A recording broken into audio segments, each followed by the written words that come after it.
अरब सागर की अथाह गहराई में आज भी एक ऐसा राज दफन है जो भारत के गौरवशाली सैन्य इतिहास के सबसे साहसी पन्नों से जुड़ा है। छत्रपति शिवाजी महाराज, जिन्हें भारतीय नौसेना का जनक कहा जाता है, उन्होंने जब पहली बार लहरों पर अपना साम्राज्य खड़ा किया तो उनके बनाए उन शक्तिशाली जहाजों का बेड़ा अचानक इतिहास के पन्नों से गायब हो गया। यह केवल लकड़ी के टुकड़ों का खोना नहीं था, बल्कि उस नौसैनिक वर्चस्व की कहानी थी जिसे मिटाने की कोशिशें सदियों तक होती रहीं।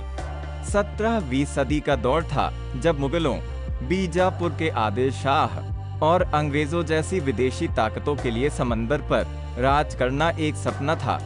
उस वक्त शिवाजी महाराज ने महसूस किया था कि अगर कोंकण तट को बचाना है तो जमीन पर नहीं, पानी पर किले बनाने होंगे। उन्होंने सिंधुदुर्ग, विजयदुर्ग और खांदेरी जैसे अभेद्य जलदुर्ग खड़े किए। उनकी नौसेना में गुराब, गलबत और पाल जैसे खास तरह के जहाज थे जो कम गहरे पानी में बिजली की रफ्तार से हमला करने के लिए डिजाइन किए गए थे। लेकिन सवाल ये उठता है कि इतनी सतर्कता और इतने विशाल बेड़े के बावजूद समय के साथ वे ऐतिहासिक पोत गए कहाँ? कुछ इतिहासकारों का मानना है कि शिवाजी महाराज की मृत्यु के बाद उनके उत्तराधिकारियों के समय में समुद्री सुरक्षा की प्राथमिकताएं बदलने लगी थीं। मराठा साम्राज्य की पूरी ऊर्जा तब उत्तर भारत की ओर केंद्रित हो गई थी। इसका सीधा फायदा अंग्रेजों और पुर्तगालियों ने उठाया। ऐसा कहा जाता है कि कई पोतों को जानबूझकर या तो नष्ट कर दिया गया या फिर विदेशी शक्तियों ने अपनी नौसेना को मजबूत करने के लिए मराठा जहाजों के डिजाइन चुरा लिए। लेकिन शोधकर्ता आज भी इस बात पर उलझे हुए हैं कि क्या वे जहाज किसी तूफानी समुद्र में समा गए या फिर उन्हें दुश्मन की नजरों से बचाने के लिए किसी गुप्त जगह पर डुबो दिया गया था। विजयदुर्ग का किला, जिसे कभी जिब्राल्टर ऑफ द ईस्ट कहा जाता था, वह आज भी कई रहस्यों को अपने भीतर समेटे हुए है। साल 2000 में नेशनल इंस्टीट्यूट ऑफ ओशनोग्राफी के वैज्ञानिकों ने जब यहाँ पानी के नीचे एक सर्वेक्षण किया तो उन्हें समुद्री तल पर कुछ ऐसी संरचनाएं मिली जिन्हें देखकर पूरी दुनिया हैरान रह गई। वहां समुद्र के अंदर करीब 120 मीटर लंबी एक दीवार मिली जिसे मराठों ने विदेशी जहाजों को रोकने के लिए पानी के नीचे बनाया था। यह उस तकनीक का प्रमाण था जो उस दौर में कल्पना से परे थी।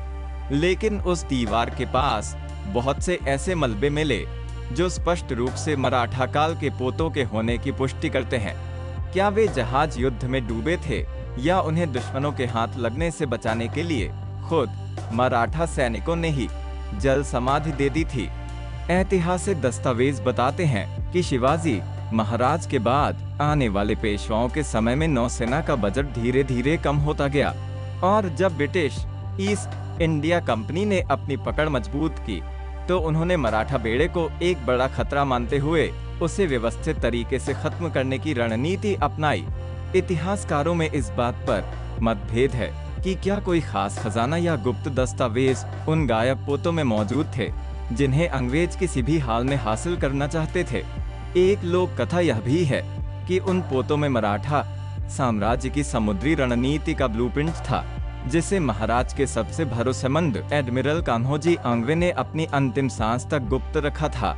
आज भी महाराष्ट्र के कोंकण तट पर रहने वाले मछुआरे कभी कभी अपनी कहानियों में उन रहस्यमयी जहाजों का जिक्र करते हैं जो पूर्णिमा की रात को धुंध में दिखाई देते हैं। हालांकि वैज्ञानिक दृष्टि से देखें तो यह एक अटूट सच है कि हमने अभी तक उन पोतों का एक बड़ा हिस्सा नहीं खोजा है जो अरब सागर की लहरों के नीचे इतिहास बनकर सोए हुए हैं। शिवाजी महाराज की नौसेना ने जो नींव रखी थी वह आज की आधुनिक भारतीय नौसेना का आधार है। उनके जहाजों का खो जाना महज एक नुकसान नहीं बल्कि हमारे उस गौरवशाली अतीत का एक हिस्सा है जिसे हम अभी भी पूरी तरह समझ नहीं पाए हैं। यह इतिहास का एक ऐसा अधूरा अध्याय है जो आज भी किसी बड़ी खोज का इंतजार कर रहा है। क्या आने वाले सालों में तकनीक की मदद से हम उन गुमशुदा जहाजों को वापस ढूंढ पाएंगे? यह तो वक्त ही बताएगा। लेकिन उन लहरों के नीचे दबी हुई खामोशी शिवाजी महाराज की महानता की गवाही आज भी दे रही है।